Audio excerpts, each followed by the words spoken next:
Hey, hello there, Spy Flight here. Hope you are doing well. Good morning from the 757 Spy Flight Deck. I hope you are doing well. I think I just said that. Um, First big weekend, Microsoft Flight Simulator 2020 was released this week. And for, I think, a lot of folks, this is going to be the first big weekend away from work, away from all the weekday stuff, that you get to actually do something with this new flight simulator. So there's some stuff that people have been talking about, and it's pretty easy to understand. And then there's some other things that people might not know that much about.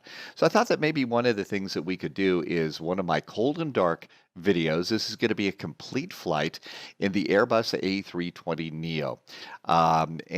Just like the ones for X-Plane for the A350, I'll show you most of all the little things that I do in the background to make the airplane look as real as possible, and hopefully that helps out. As always, I like to start out by saying this is not the right way versus the wrong way. This is just my opinion as a simmer and a streamer, and basically this is just stuff that works for me.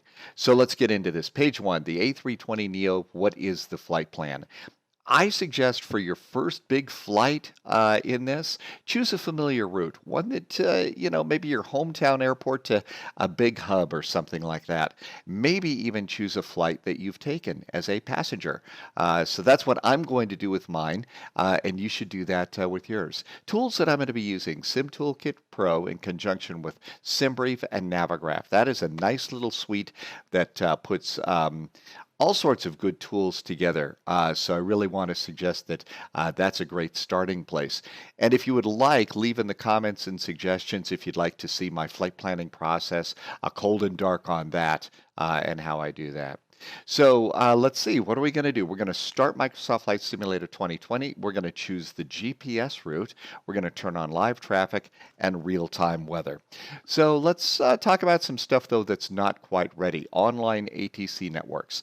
They are there, but you're taking frame rate hits right now, and so it's not working too terribly well.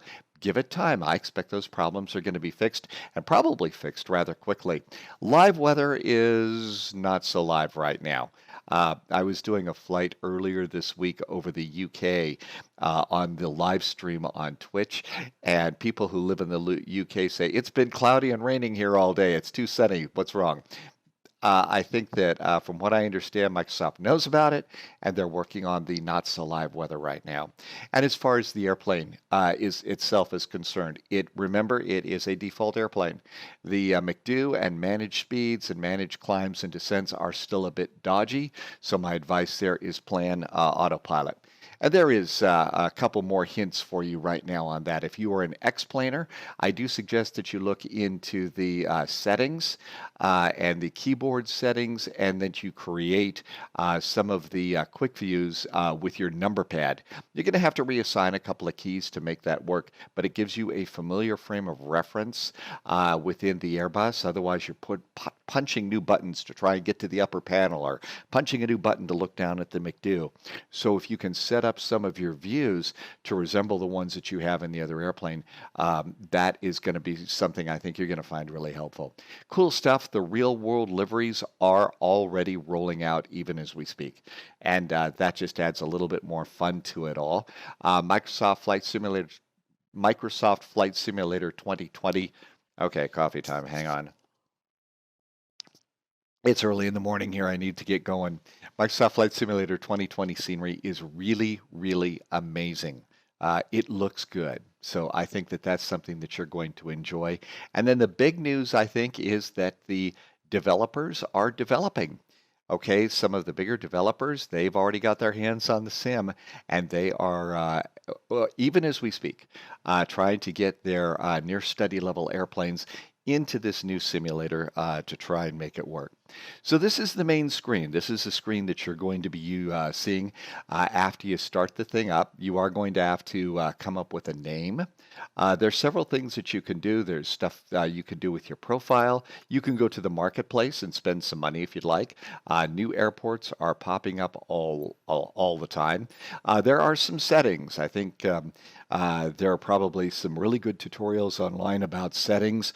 My settings are basically set at medium. That's the only real setting that I've done there.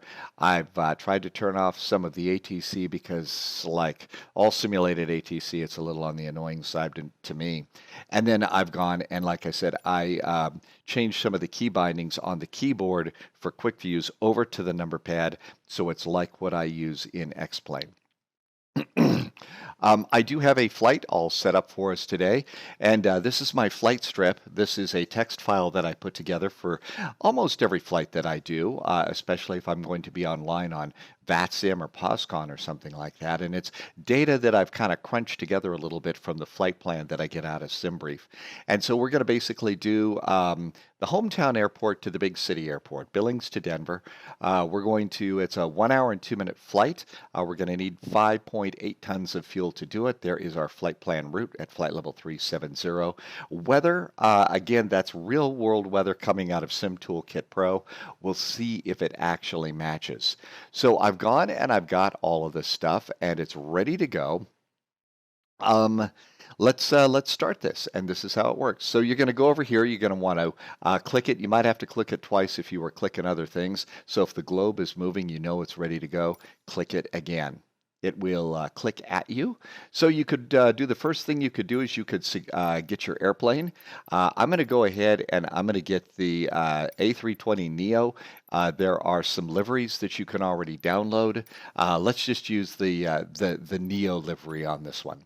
Now let's do our departure airport. So click departure airport and put your little pointer in the search box and do your departure. KBIL, Billings Logan. Click Billings Logan Airport. It's going to zoom around a little bit, and I'm going to suggest you do zoom to details. Okay, if you just leave it there, it's going to put you at the edge of the runway with your engines running, and most people don't want to do that. The flight that we are taking, some of the gates, some of the airport gates, they're not accurate with what's happening in the real world. So you may, like this gate that we're going to, it says gate 30. This is actually gate Bravo 1, but set that as your departure airport. And then look up here, make sure that that's in there. Sometimes it doesn't take. For the arrival airport, let's select that. And we are going to select KDEN, Denver International. And by the way, the Denver International that we're going to is one of the paywares that you can get off of the Microsoft Flight Simulator Marketplace. So you can check that out when we get there. Zoom to details, do that again. And what I'm going to do is zoom in and I'm going to put my airplane. Now, you see a couple little airplanes here, right? That's pretty cool. There are already some airplanes on the ground. I'm going to go ahead and choose the gate next to that. I expect that airplane to be gone. See this? This is a pilot right here.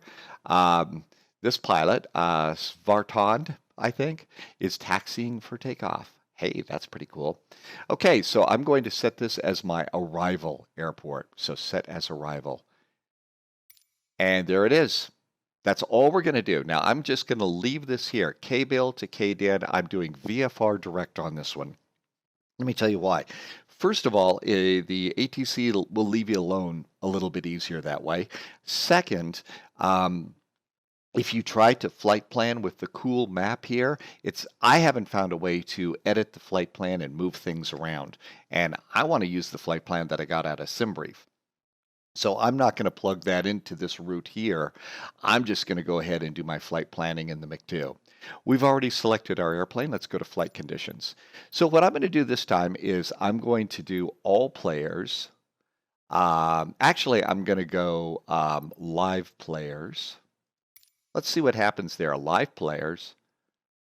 Now I'm going to go off. That's right, off, and I'm going to plug in live traffic. I haven't done live traffic yet, and we're going to go live weather. So only a group, and there's only 6 people in the group, and I don't have a group now.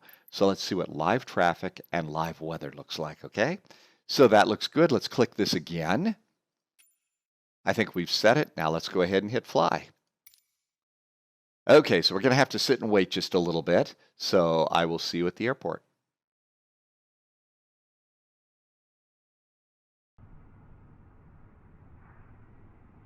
Hey, welcome back. the magic of editing, we are now out at the airport. So it's going to show you a couple of cute little views of the airplane and all that. And so you're going to have to click Ready to Fly again. So let's go ahead and click Ready to Fly.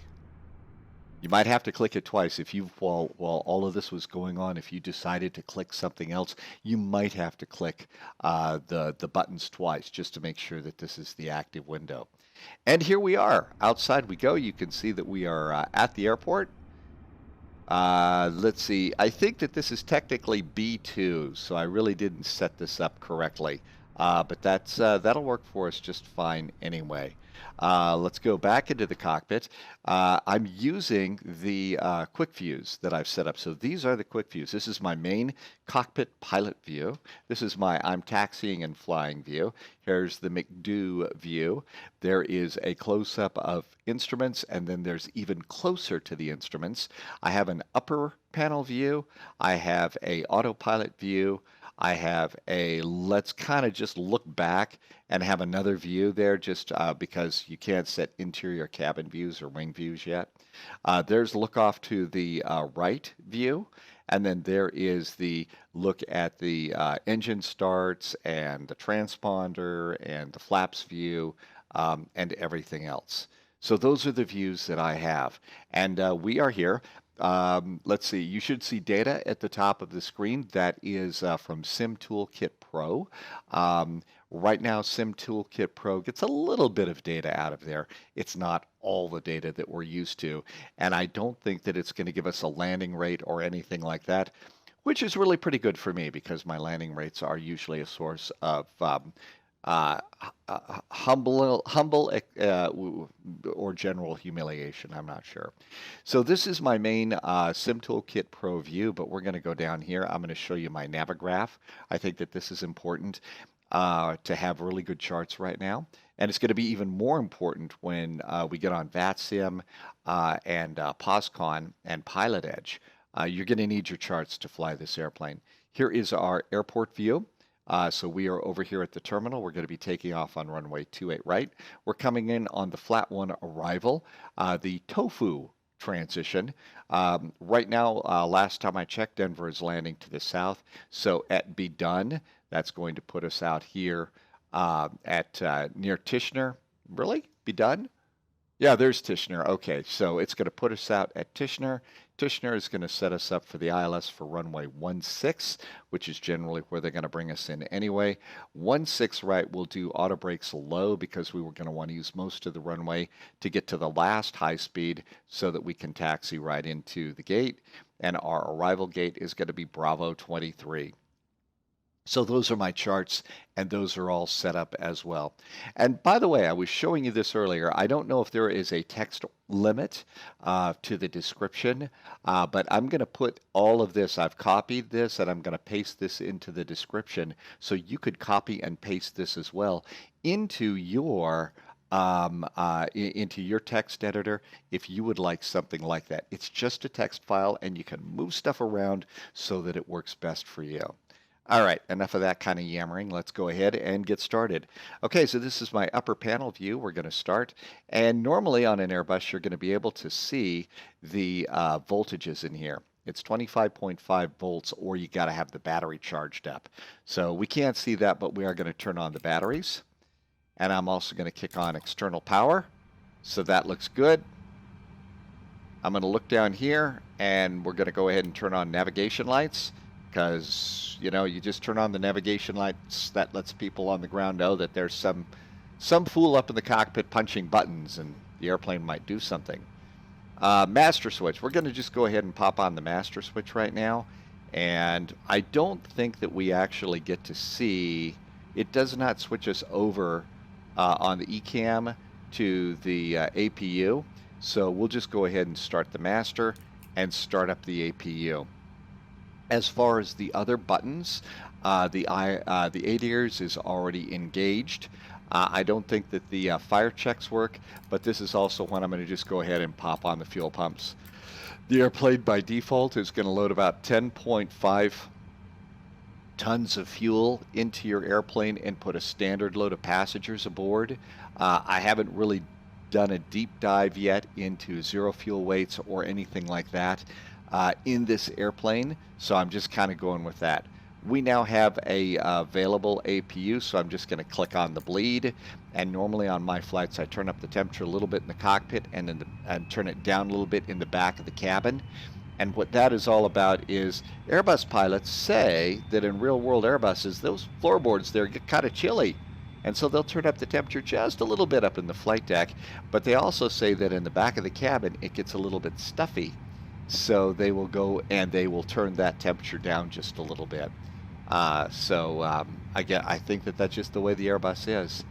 So let's go ahead and we're going to go over here, and the first thing I'm going to do is just go ahead and dial in my final cruise. SimBrief gave me 37,000 feet. So I'm just going to go ahead and pop that in. I'm going to look over here, and my altimeter here in the Big Bill is 19.78. Looks like it's going to be a hot day in Big Bill again. And now let's go and do the McDo. This is an A320 with LEAP engines, so let's leap right into this. There's a bad joke for you. You knew one was coming. This is already going to populate your from and to. The alternate airport from SimBrief is KCOS, Colorado Springs Airport. I'm going to put in my flight number, which is UAL 441, which is pretty much my flight number all the time. Cost index.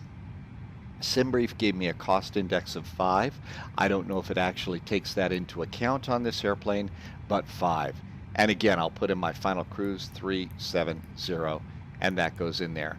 Notice over here we do not have a align the IRSs or anything like that, the ADIRs, excuse me. So we don't have to do that. I've tried to put in wins. That doesn't work either, so don't bother with wins. It is time for us to F-plan. Not F-bomb, F-plan. Okay? Yeah, F-plan time. Our departure, we're going to blast off from runway 28 right. 28 right is going to go there. We are going to not do a SID to go out.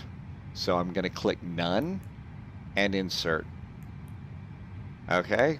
So really not going to do the SID or the star or anything like that. Coming into Big D, Denver. Yeah, I've got a lot of big Ds. Big Bs and big Ds, I guess. Our arrival is going to be 16 right. So 16 right is the arrival. Let's go and click down here, and let's hit the flat 1 arrival. I'm going to go ahead and put in Tishner. I've noticed that when you put some of these things in, it sometimes clears stuff out here, like the transition. So the transition we would do is tofu. Sometimes that clears stuff out. See how the star has been cleared out again? So you might need to go in and plug this data back in. So 16 right, and keep on going down here, flat 1, and now let's type insert and see if it actually plugged it in. And now return. Yeah, that looks about right. Let's go to the top of the flight plan. So after Billings, we are going to take off and we're going to go direct to the Billings VOR. So B-I-L. And I'm going to put that on top of tofu.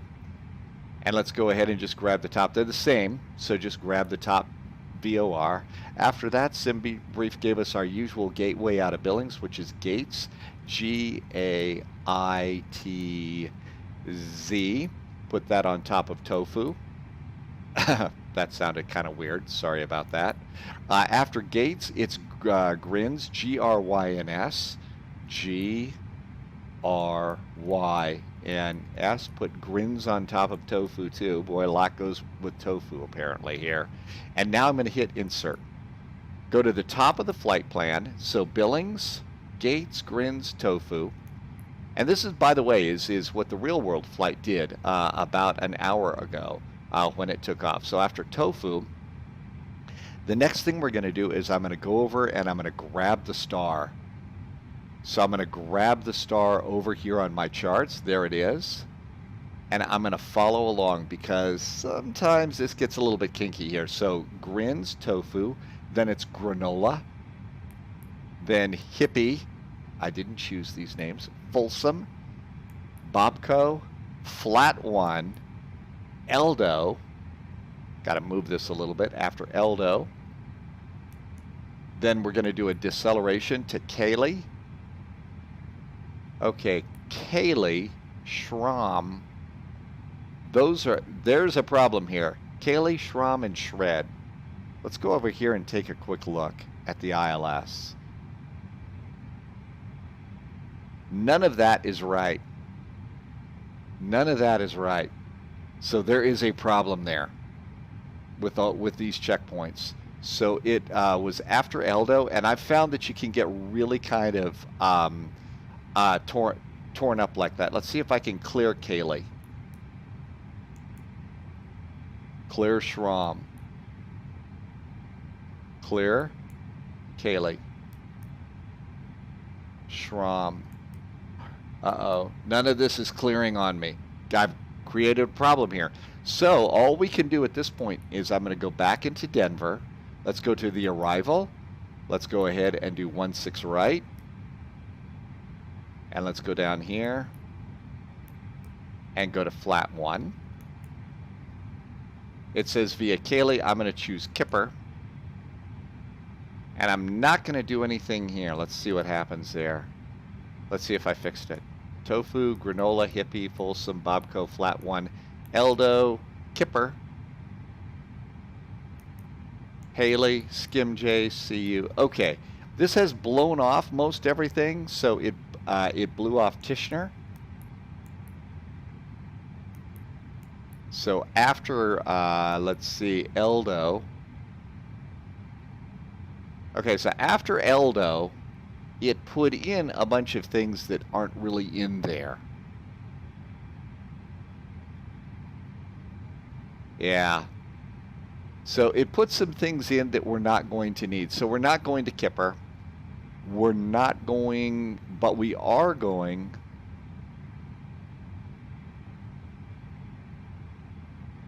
There's Haley and Skim J. Okay, it put Haley in for some reason. It did not. Yeah, it put us on the Kipper arrival. So this is not right either. Let's try it again. So the ILS, 16 right. Okay, it still says via Kaylee. Flat 1. We want Tishner. And let's go ahead and try and put in Tofu.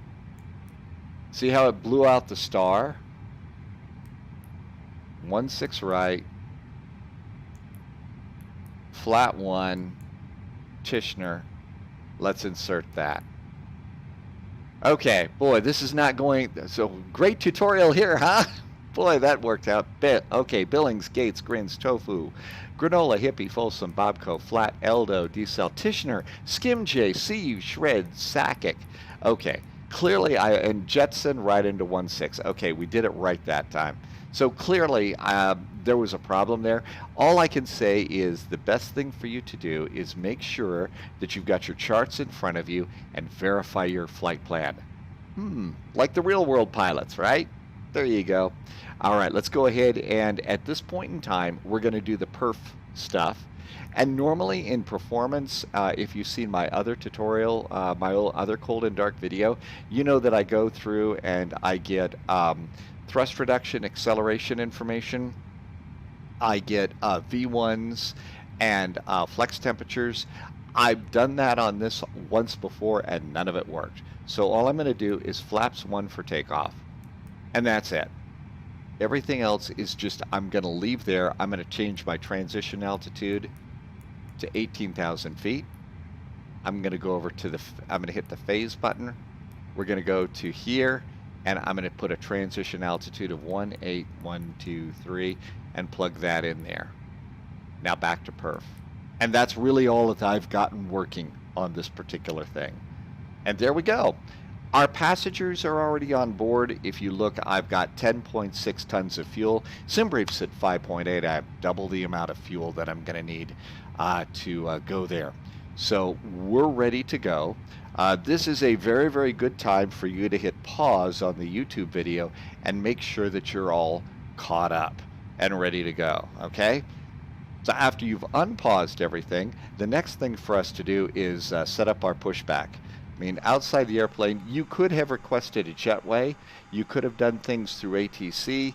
I don't mean to be mean, but I've kind of found the ATC engine to be a little on the obnoxious side, and I need to have an awful lot of beer before I want to put up with that kind of aggravation. So I'm not using any of that on that or this. Doesn't mean it's not nice, it's just not nice for me. So the next thing that we're going to do is we've obviously got to push back. And the way that you do that is go ahead and do pushback, which is Shift P. And here comes our pushback truck. Look at that. It's starting to move. And as it gets a little bit closer in here,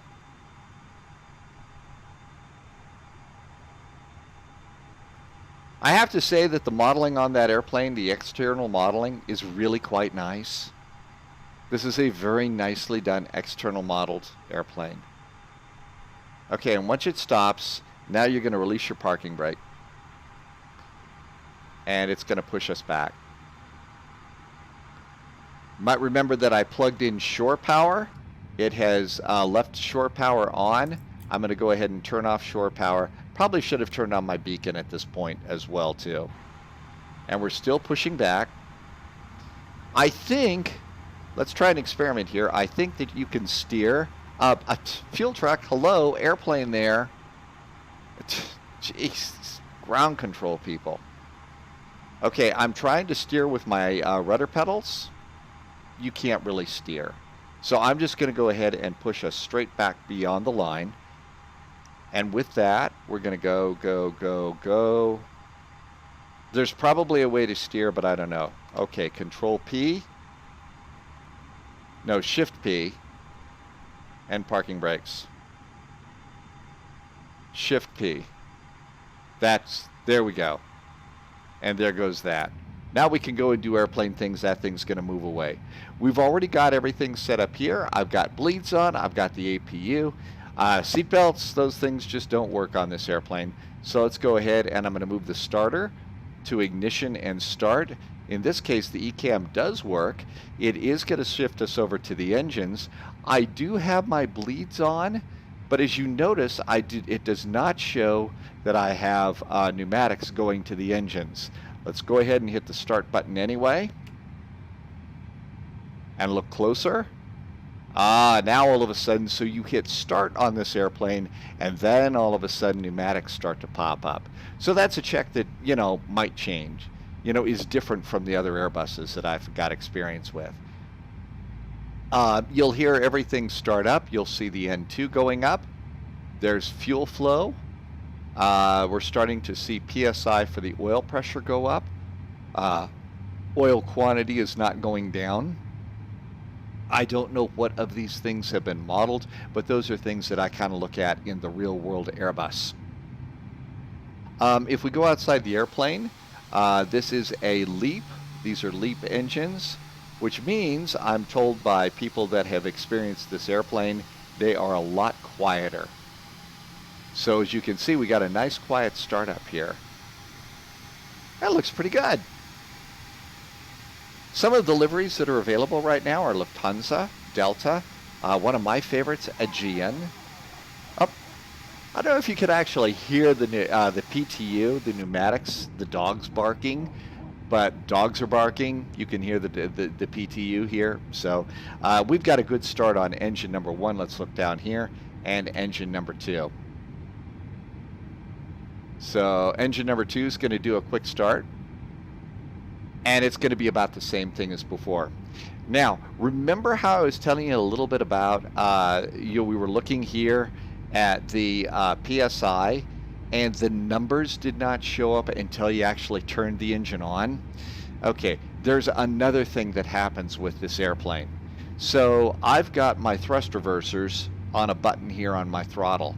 And so when we're landing, I'm going to push that button, and normally you're going to see the green REV.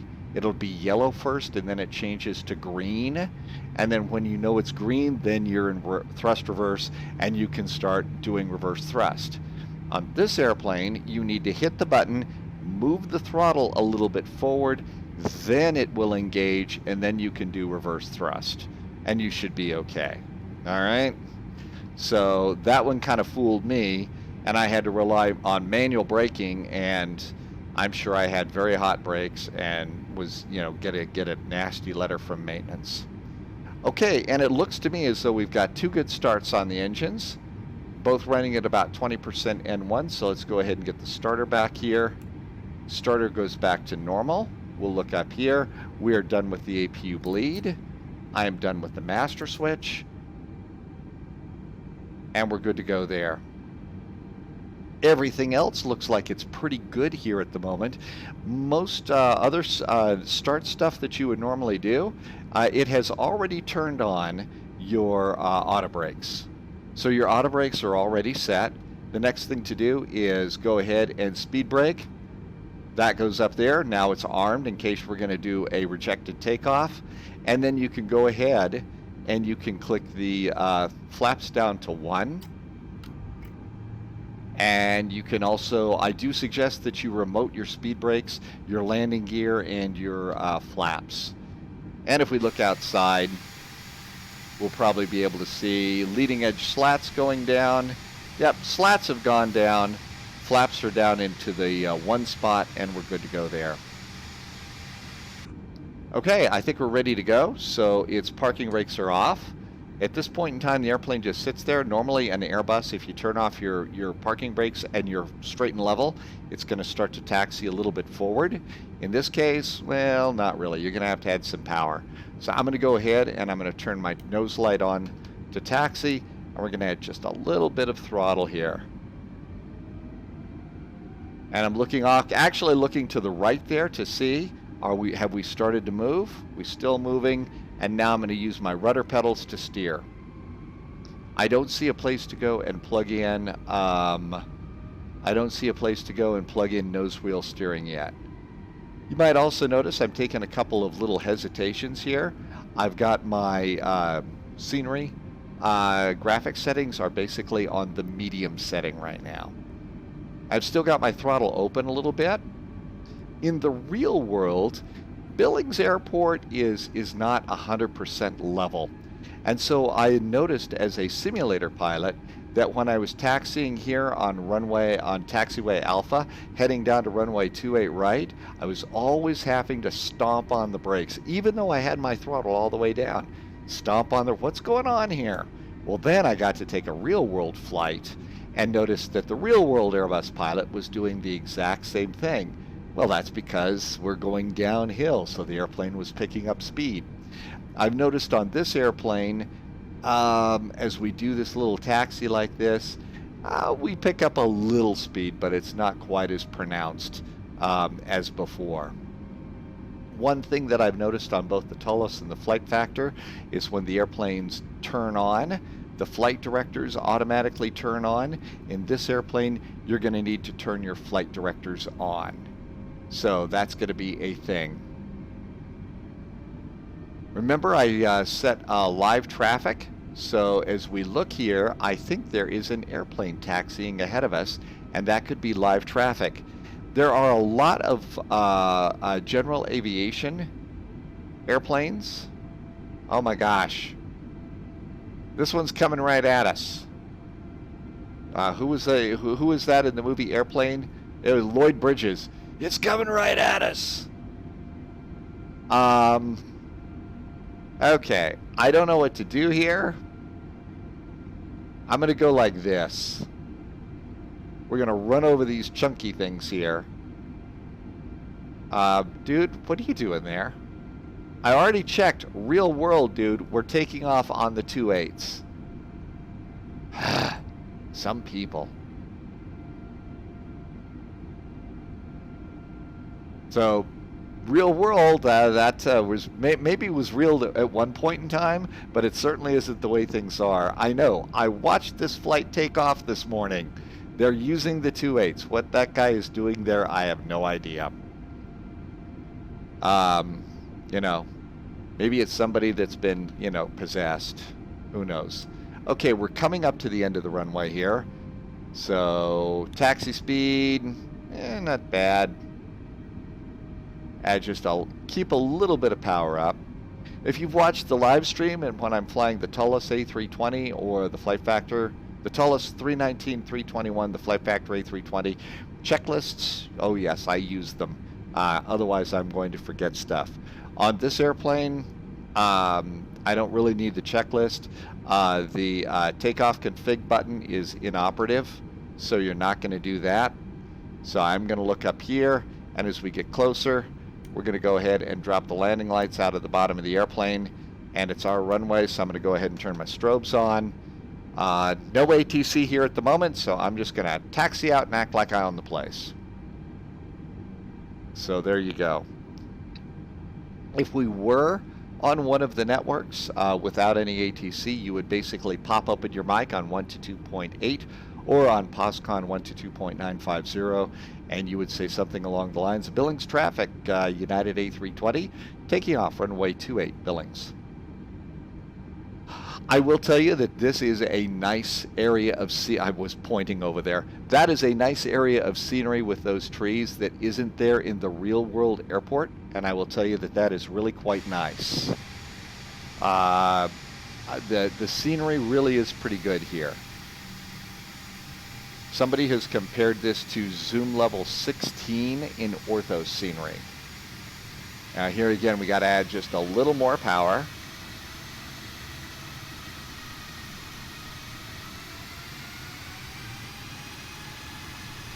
And we're going to be like the real world pilots.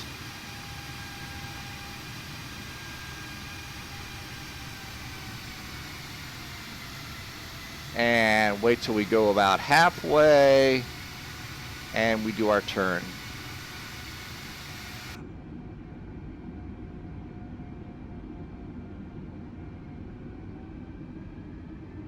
Probably waited a little bit too long for the turn. Okay, we're good to go there. Let's get back over to the center. I think that maybe it's a little bit too green there. All right, we're centered up there. And as you can see, my throttles are up to the halfway mark. So the last thing you're going to do, reach up here, landing light lets the tower know that you are going to take off at your runway. Did not set a flex temperature on this thing, so just floor it. Main toga. And I'm going to go back to where it says main MGT. And I'm looking down, airspeed. This is an Airbus, so we're going to call out 100 knots. Little bit of a right rudder, 100 knots.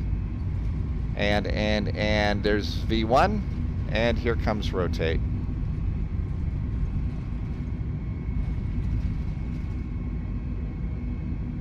And there's positive rate of climb. You're going up.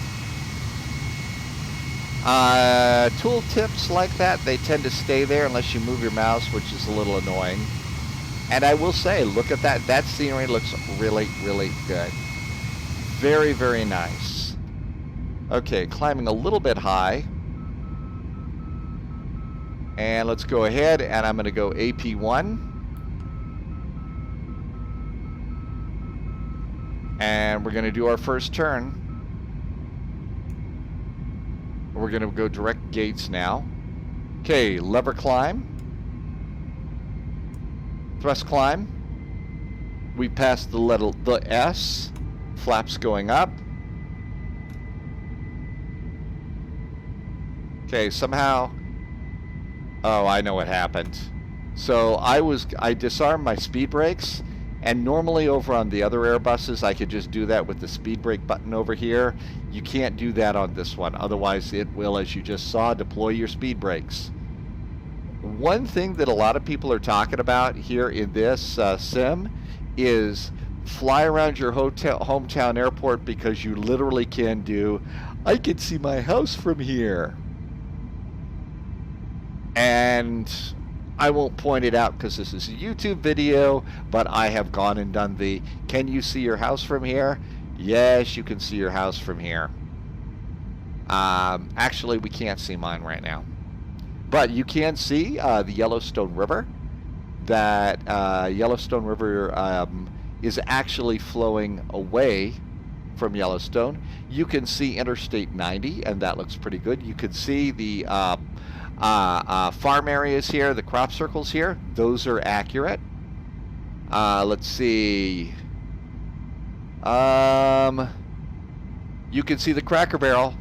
So if you're hungry for turkey sausage and apple butter, so you could there's the Cracker Barrel. Let's see. This area over here on the bridge is pretty accurate too. Not bad. Passing 10,000 feet, so we can go ahead and do landing lights off. And all of that is good.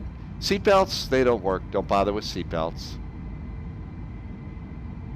And now over here, SimToolkitPro, and you could also use the little airplane. There is our route of flight. And so you can see we're going to hit Gates and Grins. That's going to put us down near Sheridan, Wyoming. We'll go past Riverton and Casper. And as soon as we get past Riverton and Casper here, that'll be where I pick this up and show you our arrivals into Denver. Passing 14,000 feet right now. And all of this is pretty good. One of the things is this airplane can get away with you in terms of speed when you take off. So it's kind of important to not overspeed. It really will just blast you up into the air and overspeed, and just like an Airbus, this thing will yell at you. It hasn't called me unstable yet either. It hasn't called me unstable yet, but it does regularly yell at me for being overspeed. So, but hey, I'm into flying jet airplanes because this satisfies my need for speed. And that's your next and last pathetic cliche at this point in time as we're climbing through 17,000 feet. We're going to make it up to cruise. This thing will snag cruise if you've got that set up here in the autopilot, and it will hold you there. This is going to put us up to about Mach 0.77. The flight time into Denver for this one, real world in here, is pretty close to about an hour and 2 minutes. So we're going to go and do some more magic of editing here. And I will look forward to seeing you as we get a little bit closer into the Denver area. So don't touch that dial.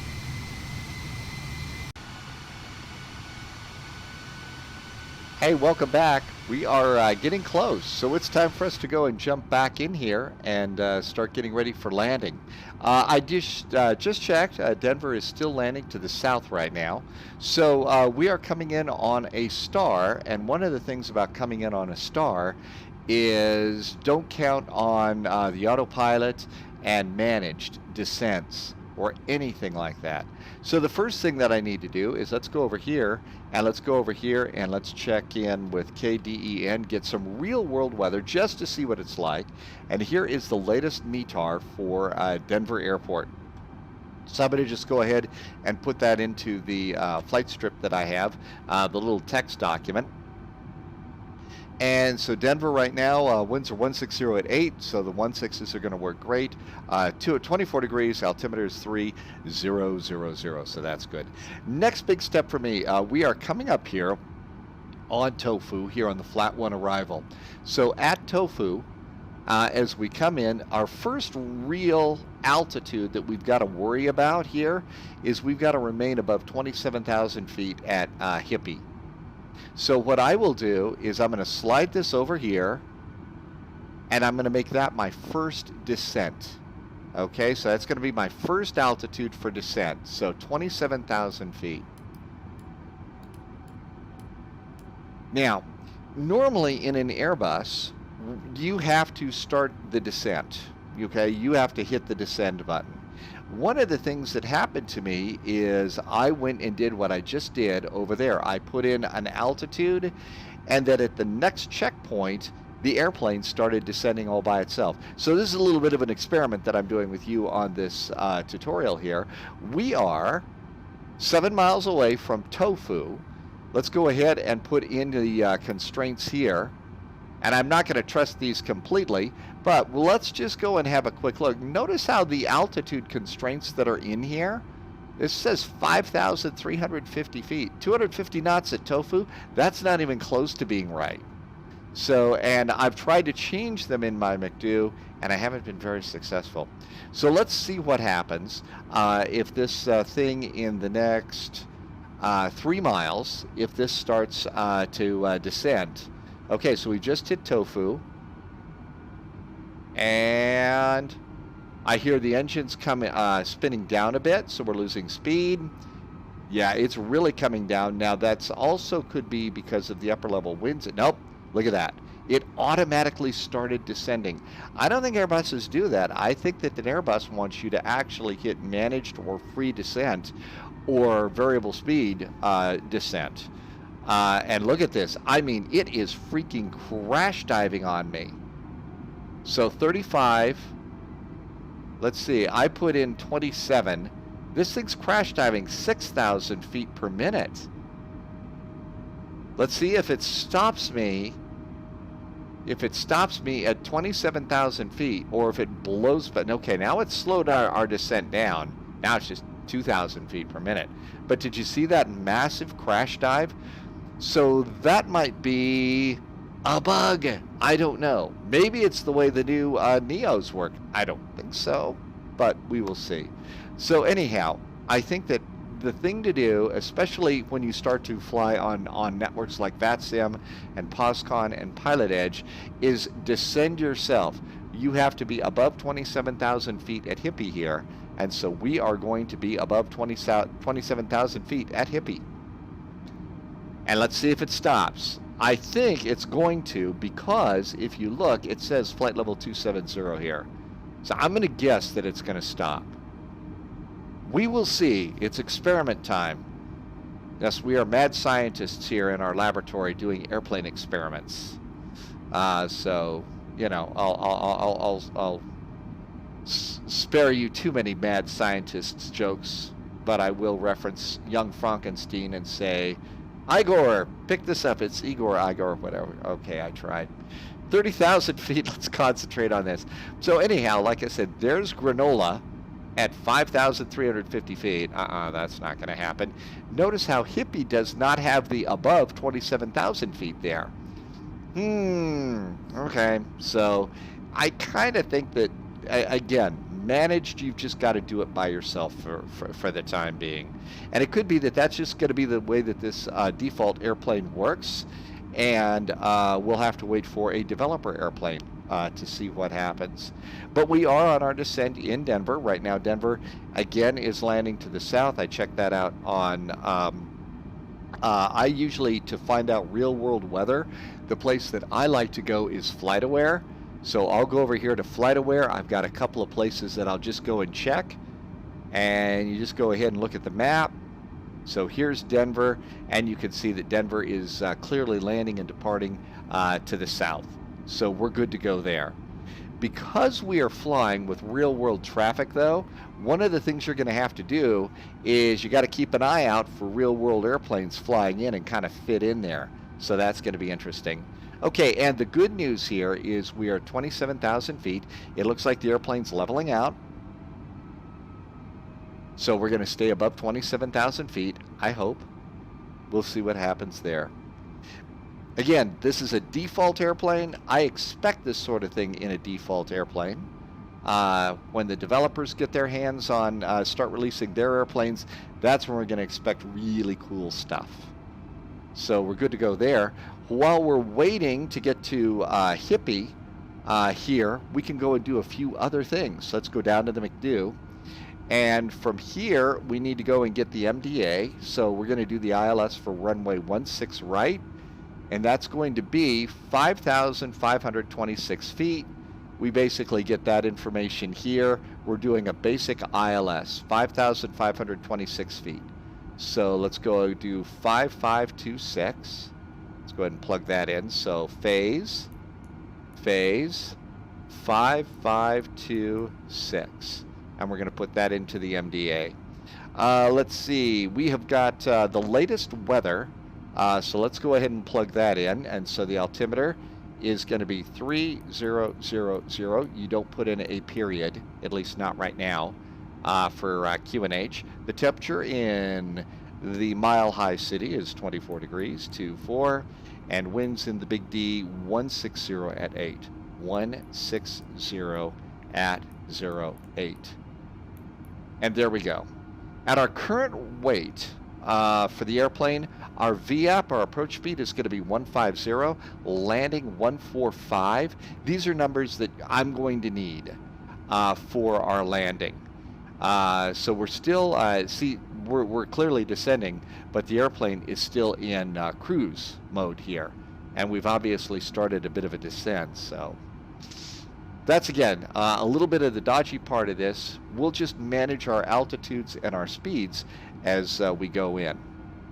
Another thing that I like to do is, as soon as I know that I'm not returning to my original airport, I'm going to get those original airport charts out of my Navigraph. I only want the charts in there that I need, and we are clearly not going back to the Billings right now.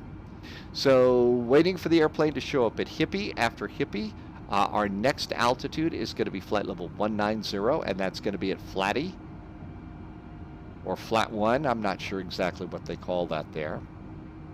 So now we're just going to go Hippie. We're also indicating a good 287 knots. As I said, managed descent, managed speed, a little dodgy here. So I am actually going to go ahead and take control of the airspeed here. And I'm just going to go ahead and kick this up a little bit because we're going pretty slow. So how about Mach 0.72? Let's just add a little bit of speed to get us up to about 310 knots. Otherwise, we're going to be here forever, and this is a jet. Nobody should be here forever. Here, as we start to get a little bit lower here, is where you're going to see what I will call the real power, the good stuff as far as Microsoft Flight Simulator, and that is this kind of scenery all over the world. I mean, you know, we'll just do a quick little pan around the airplane here. And I've got to tell you, it looks really, really good. Some people over on my live stream have been comparing the scenery to ortho scenery at zoom level 16. I don't know if that's accurate. I don't know what that's all about. If that's true, it might be zoom level 15. I'm not sure. Or 17. I think it's a little bit better. Most of my zoom level ortho scenery is 17. I'd say that this looks really, really awesome. Clearly, though, one of the things that we are not seeing as we go down to the horizon here, I'm not seeing an awful lot of clouds. So, I don't think it's this completely clear. I think that there's still some fluffy little clouds in some areas that we're not seeing. But there you go. Good scenery, and again, for real world weather, our friends at Microsoft say they know about it, so let's just fly and have a good time.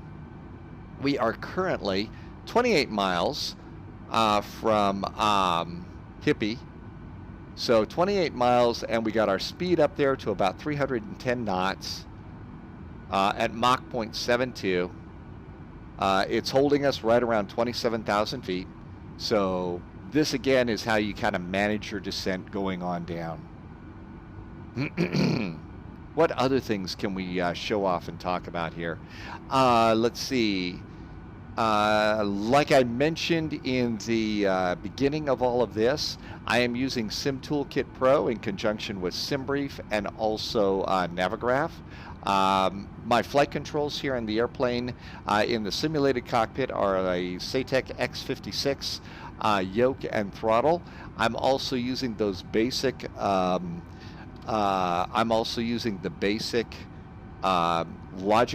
rudder pedals, and that works out really, really good for me. A video that I'm going to be doing soon here on YouTube is what I've got them setting on. They're not sitting on the computer desk here. I've got them back from the computer desk. And you know those really big Rubbermaid bins that you can buy, storage bins? Well, I've got a bunch of those because in my last job, I did a lot of moving around. So one of the things that I do is I've got a lot of different size bins, tall ones, short ones, and all of that. And so I've been able to create custom levels for my side stick and for my throttles that pretty closely approximate where the side stick and throttles are in an Airbus. I think the side stick is up just a little bit higher perhaps than the throttles. Not 100% sure. They may be at the same level. Let's just go and do a little experiment. So there's that. Yeah, see, the side stick's up a little bit higher, and that's kind of the way I've got it set up here. And so, like I said, I was going to do a behind-the-scenes on the spy flight video soon that talks about that, because I do have the Thrustmaster Airbus throttle and side stick on pre-order. I think it's supposed to be available on September 27th. That is 1 month and 6 days from now. Not that I'm counting. Not that I'm counting.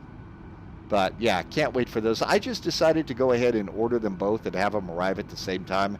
That way I don't have the side stick over there and I've got a whole bunch of different drivers.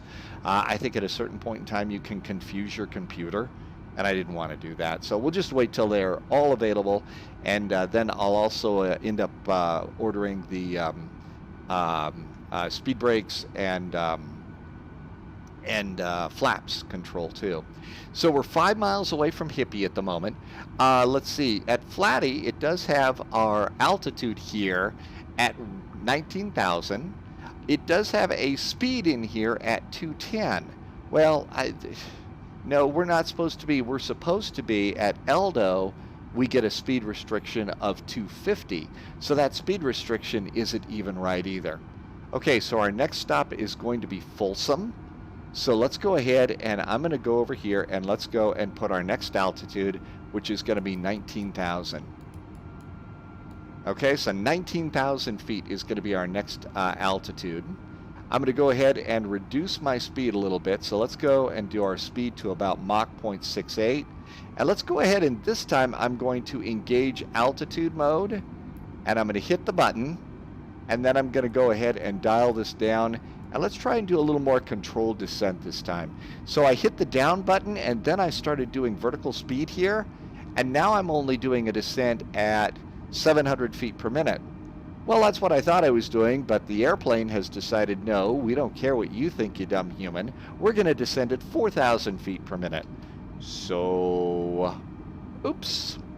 Also, we went through 27,000 feet. You can see my speed did automatically go from Mach to knots. So now I'm going to reduce my speed even more, because I usually I think you usually descend at about 290 until you get to 10,000 feet. So we're pretty good there. In this case, though, we hit 250 at 16,000 feet at Eldo on the descent. We are now getting some tracking here. So there is our airplane. We passed Hippie. Our next altitude is above flight level 190 at Flatty. So we've still got a ways to go at 190 knots. As you can see here, there is a hold here.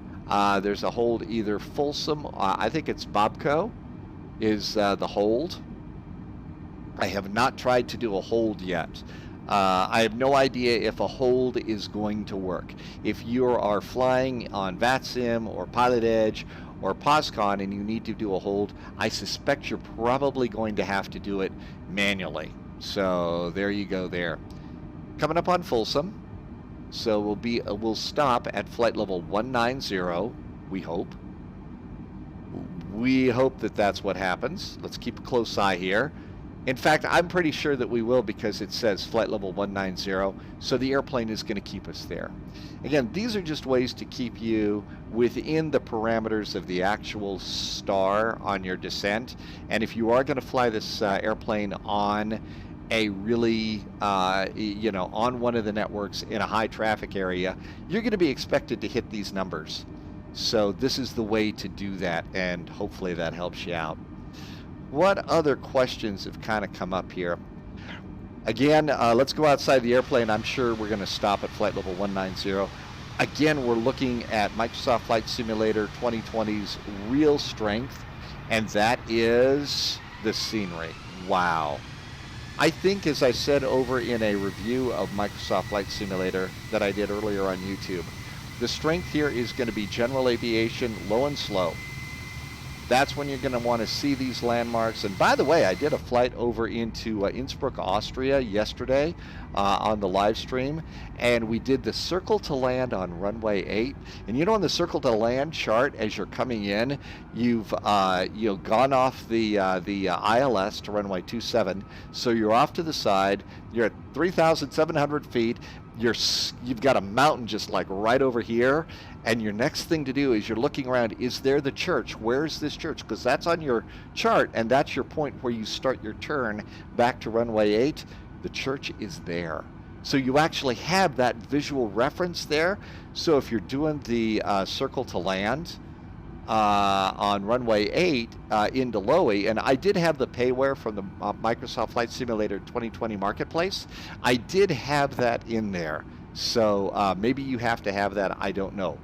But the church was there, and that was good to see that church. So once you see that church, you know, let's go and take it off the automatic pilot, start a descent, and start your tight turns so that you can hit the airport. Let's see, what else can we be doing here? Okay, so we're coming up on Flatty, and that's going to be flight level 190, 210 knots. We're going to ignore the altitude is good. The 210 knots is bullpucky. That's going to be 250 knots though at Eldo, and at Eldo it's going to be 16,000 feet. So we're holding 1900 because this airplane will automatically descend. Let's go ahead and put in the 16, because I'm going to bet that this thing is going to automatically, as we hit Flatty, it's going to start to descend to flight level 16,000 feet, which is what we're supposed to be in the real world at Eldo. I'm also, before we get there, let's go ahead and get our speed down a little bit. So we're going to go down, and I'm going to move this down to 250. Actually, I usually go to 240 because we don't want to bust 250 with winds. So we're going to put 240 there. For some reason, it did not take the 290. It didn't have us down to 290 there, though. Wonder what I did wrong there. It should have been there. Okay, so we're 4 miles from Flatty. Because this airplane will automatically descend, it should immediately start taking us down to 16,000 feet. So, okay, and we just hit Flatty. Okay, so now this is interesting. It says we're going direct to Tichenor. It blew off Eldo and Tichenor, so it blew off this one completely, and it didn't start the descent. Now, it could be because we're slowing down, and so we might start our descent after we get to 240 knots. Let's see if that happens. So there's 240. What are you doing, airplane? Okay, it's still trying to slow down. We really haven't started our descent, so I'm going to go ahead and tell the airplane to descend. And let's go ahead and dial this in and see if it will start to descend.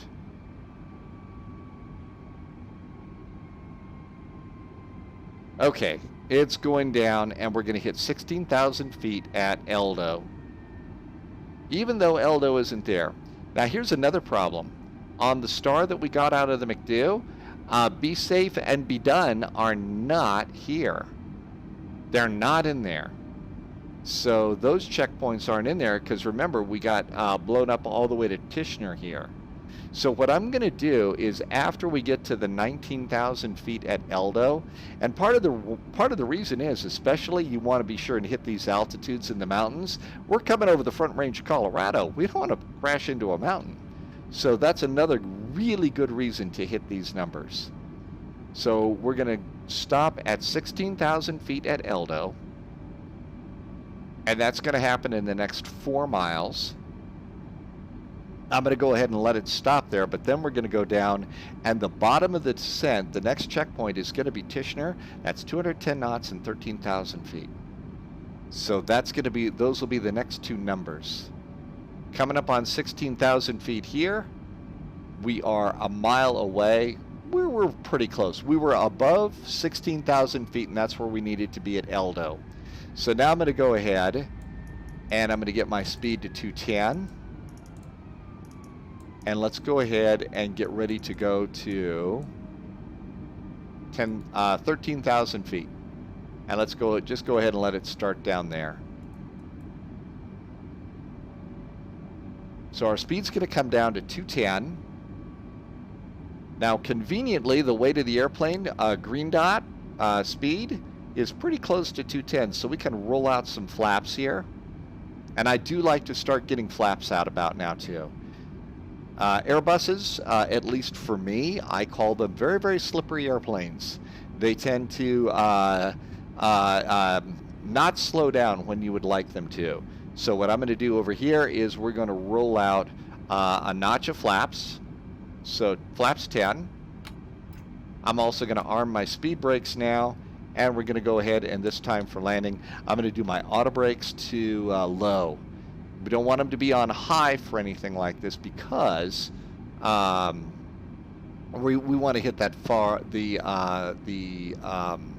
high-speed taxiway at the end of the runway. Denver is a big airport, and just as soon taxi at high speed on the runway as opposed to slow speed on the taxiway. Okay, I still have clearly not mastered my vertical speed because we are going down to 13,000 feet at 2,000 feet per minute, but at least our speed is being held at about 210 knots, so that's the good news there. As we get to Tichenor, my next speed that I'm going to try and hit is 180 knots.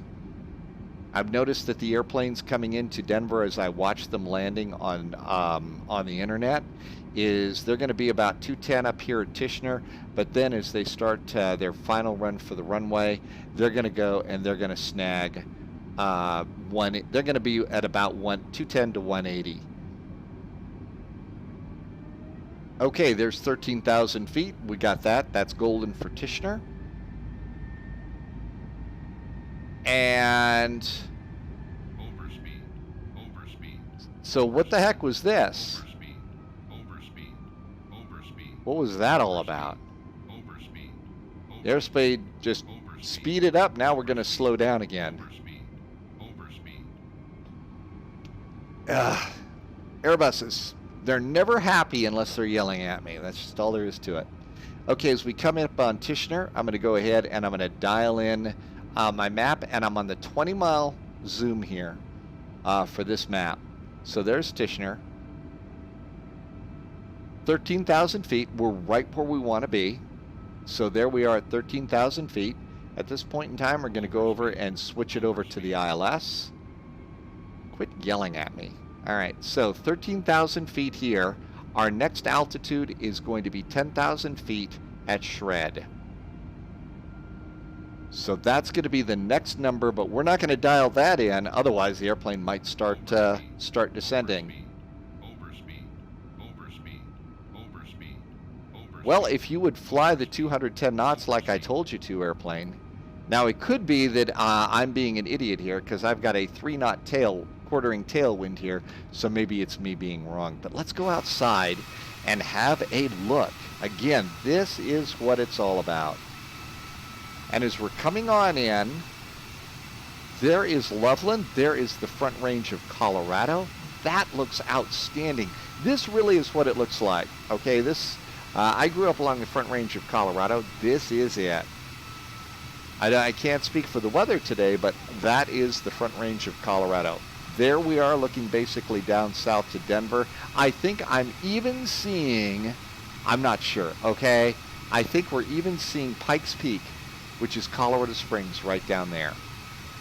Could be, maybe I'm just doing some wishful viewing there. I'm not sure. As we go over here, we are going over, this is the highway to Greeley. That's that highway right there. That's about right now, and we have hit Tishner. Okay, so at this point in time, I would like to be down to 10,000 feet. So 10,000 feet is going to be my next altitude, and I would like my next airspeed for the airplane to hit to be 180. Some ATCs are going to probably tell you, would you please? And I'm going to go to 700 and see if we hit that. Some ATCs are going to, you know, have you go a little faster, a little slower, depending upon traffic. Don't know what to expect here. But as we get our flaps down just a little bit more, there is 180. And now it's going to put me into open descent, and instead of 700 feet, let's try this again. After we got the open descent there, let's try and dial this again and see if I can't make that. Okay, so said open descent, did it take it? No, it's still doing whatever it wants to do. Let's see if we can roll out another notch of flaps here. Gonna get yelled at for overspeed. And this thing's going to just throw itself wide open. So we're going to get overspeeded again. Coming up on 10,000 feet, we're going to go ahead and light up the airplane, the nose of the airplane with the landing lights. We're also going to turn on the light on the nose itself. And sometimes it's kind of hard to grab that light. If it were nighttime, I would turn on the runway turn-off lights. One thing I will tell you, if you're flying at night, when you turn on the nose wheel steering and the runway turn-off lights, one of the things that you're going to get on this airplane is you're going to get a lot of light bleeding into the cockpit. It's going to look a little weird. And there's 10,000 feet. We are good. That 10,000 feet is supposed to take us to shred. And we're going to get yelled at for overspeed. And here we are coming up at shred. Let's go ahead and activate the LS. Probably a little bit soon for this. There's 10,000 feet. Now if you want to shut this up, we could go down to about 170. So let's just do 170. And at shred, we're going to hold on to 10,000 feet until Saitek. And then I'm going to go ahead and put on Jetson. And true to form, on approach, Navigraph is going to what? Make me sign in again. This is something that if you've watched the live stream, I harp on all the time.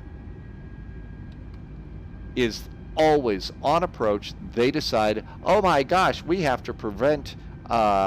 we've got to make sure that you're really allowed to use this.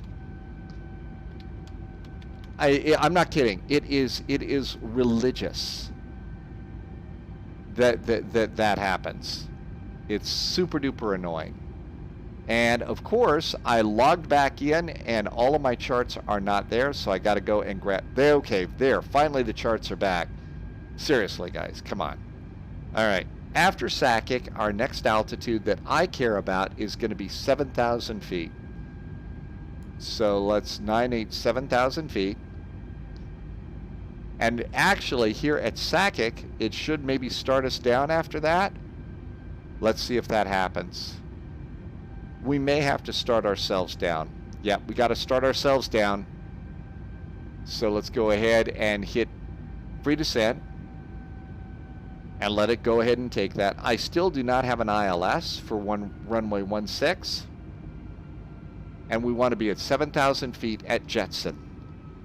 And if you take a look, I've got the airport, I've got the runway. And we are going to go ahead and do an open descent again. Let's see if I can go ahead and engage vertical speed. Okay, so what I was doing wrong is you need to hit the vertical speed button, and then you can have a little bit of control over your descent. And generally, I would like to be at about 13 and change. Eventually, I want to be at 7. Okay, and as we look here at Newland, 9,000 feet, we're going to hit 9,000 feet. Now I'm going to go ahead and moderate this even more. I'm going to get this to about 900, 800 feet per minute. Looking back down at the big do, it's going to remind me that my VAP speed is 145, landing at 140. We are on the 20-mile scan here. There's Denver Airport, so we're about 10 miles out. So I'm going to go ahead and click my map in one more time. Okay, let's also go ahead and dial this in a little bit more to about 700 feet per minute. And we're supposed to be at 8,000 feet at Marin. We're going to hit that 8,000 feet fine. Notice again, I do not have an localizer or glide slope here. It doesn't show us landing on this. It does show ILS 16 right, but for some reason it didn't spot that. It's okay, we got a beautiful day for flying, so that's good. Okay, maybe I was wrong. Maybe we're now coming up. This is the highway for Greeley. Yeah, I think I was wrong. That's the highway for Greeley. Watching some of the real-world Airbus pilots that have been doing a lot of live streaming lately, one of the things I'm seeing is they do not do landing gear and manage speed for landing until they hit about 5 miles. Because we don't have the luxury of managed, I'm going to go ahead and go 145 right now for my speed, because we're going to get kind of busy, especially since the ILS is not working. Okay, we're good at 7,000. Our speed is coming down. I'm going to do another notch of flaps.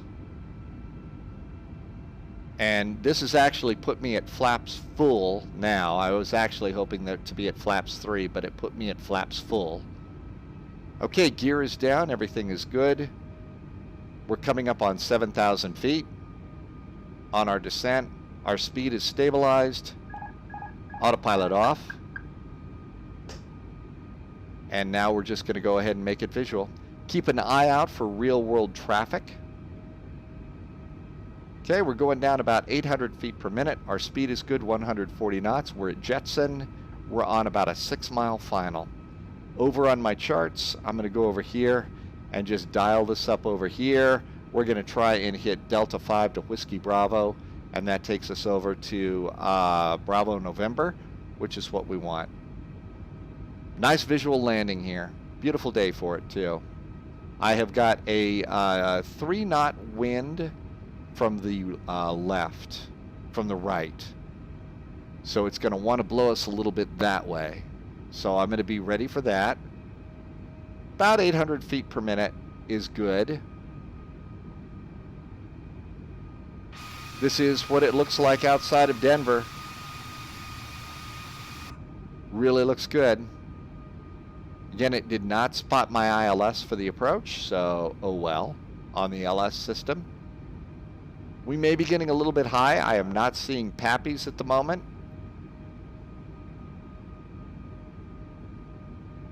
I'm also noticing a couple of frame rate hits here. A couple little hesitations. Probably a little bit low.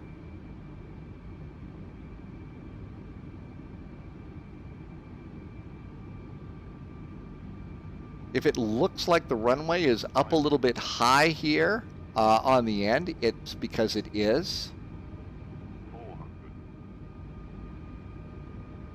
Okay, that was me. I hit a something on the side.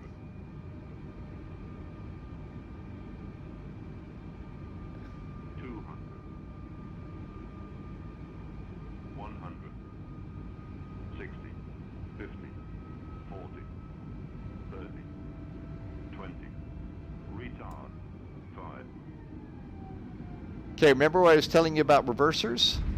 We're on the ground. I've hit my reverser button. Notice how it does not say yellow reverser. Move my throttles forward a bit. It didn't take it. Hit the button again. There it goes. Got to look to make sure. Otherwise, it might not put you into reverse. That can be a problem, especially in a shorter runway. Okay, there's 60 knots. Turn the reversers off. Tap your brakes. That turns off the auto brakes, and we're just going to coast. Add a little bit of power. There is my high speed. There's Delta 5. If the airport looks a little bit lumpy with different levels like this, that's because it is.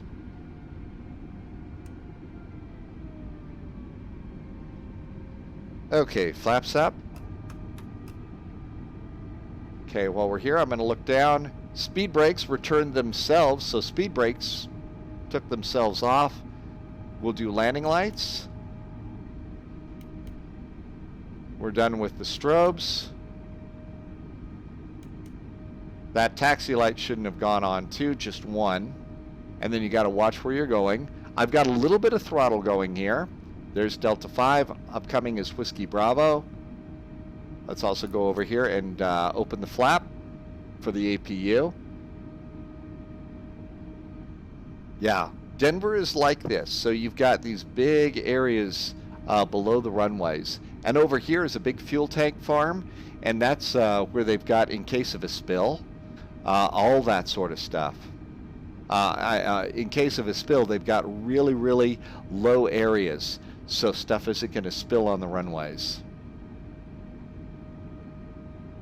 Okay, we are actually going up a hill a bit, so we're going to add a little power. Not too much, but a little bit, so we can keep going. There's a little bit better look. There's that fuel farm I was telling you about. Add maybe a tad bit more power. And again, steering with rudder pedals. Around we go.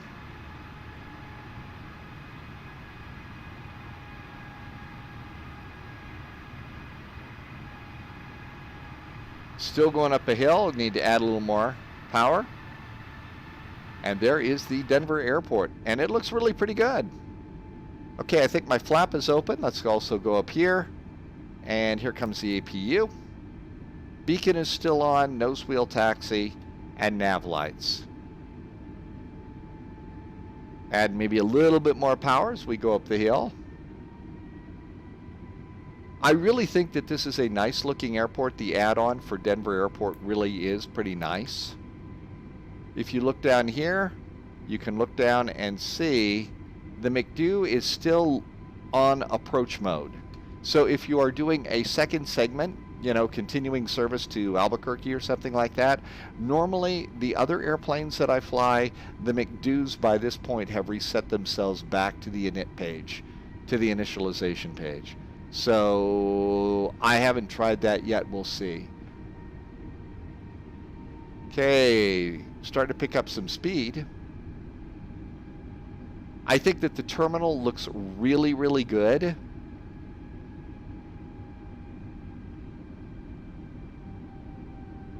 Taxiways are just about right. Now we're going way too fast. Oh, boy, did we hit a bump there. Slow it down even more.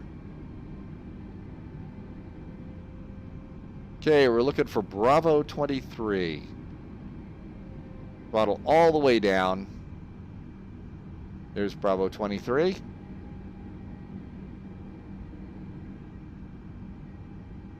Actually, I think there is an airplane there. We're going to have to take 22. I don't know if those are real world jets that are sitting there or not. So we'll grab this one. Oh wait, I was wrong. This is 21. That airplane's at 22. So 23 is actually open. Oh well. I missed that, huh? So let's go here forward. There's a 21 Bravo and Alpha here. I think that that's so they could slide an airplane over if they need to. Gonna have to add a little power going in.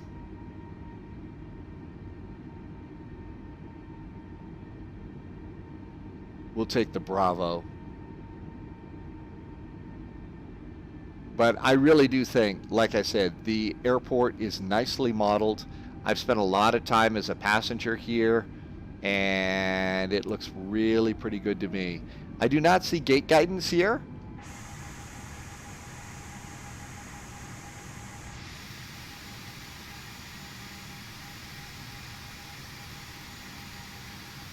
I think that's where it said A320 right there.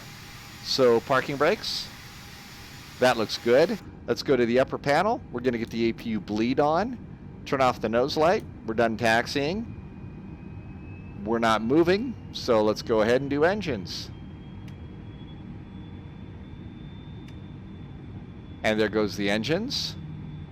Now, if you wanted to, you could go ahead and go through the radio and request a jetway. But I would say that we made it. And as I like to say over on the live stream, nobody was hurt, nobody was arrested. Really nice looking airport here. I think that this one is really pretty good. So you can see, this is why you really have to have the charts. Manage just is not going to work out too terribly well for you. So that's going to be a thing. We'll turn off Navigraph. The content of this site is only intended for educational. Oh, that's interesting. I haven't seen this before, but apparently I have to agree to that.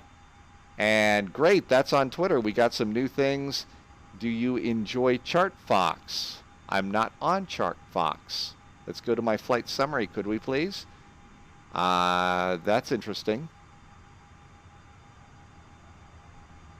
And let's try and, sometimes you have to hit this a few times. Okay, our flight's done.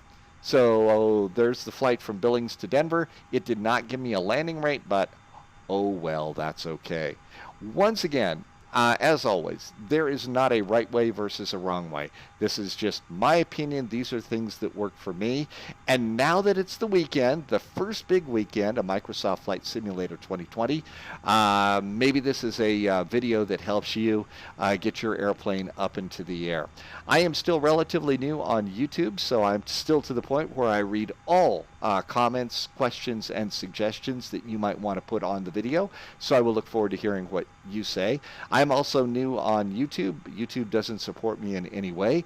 So if you'd like to show some support and some love, you can head on over to my live stream on Twitch, and you can subscribe there. There's a link there in the description. There is also a link, my other secret identity as I write spy stories on Amazon. So there's a link there as well too. And that's it. I'm going to look forward to hearing what you have to say, and I will look forward to seeing you in the friendly skies of Microsoft Flight Simulator Flight 2020 here. In the meantime, thank you very much for watching. I will look forward to seeing you over on Twitch on the Spy Flight. Stay healthy, stay safe, and see you in the friendly skies. Cheers.